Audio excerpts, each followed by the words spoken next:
I hear from a lot of people that cleaning the inside of a fridge or a freezer is not their favorite thing to do, but it looks so nice when it's done. So I'm going to give you some tips on how to make it really easy and quick.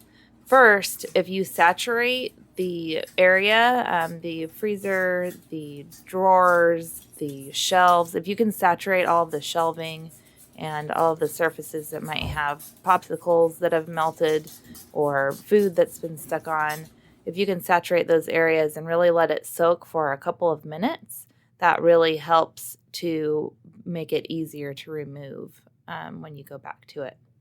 If you come to it and you're wiping it down and you find that things aren't coming off as you thought that they would, go ahead and spray them again. It's okay to let them sit for a little while longer. It just means that they're really stuck on there. If they're stuck on there after that, you might need to take a plastic scraper or a razor to it, but that should help you to remove any food that's stuck onto any surfaces in your refrigerator or your freezer. Once you get everything removed, go back with a dry towel to polish all of the surfaces so that you remove any liquid residue, any crumbs that are left behind. You can make sure that everything shines and just has really nice look to it now that you're going to be putting food back inside.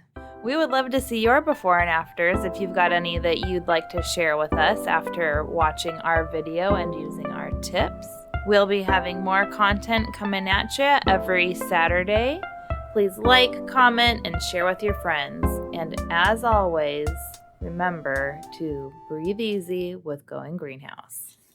It's gonna be the cleanest shower? Shower? It's a shower? Storage door in all of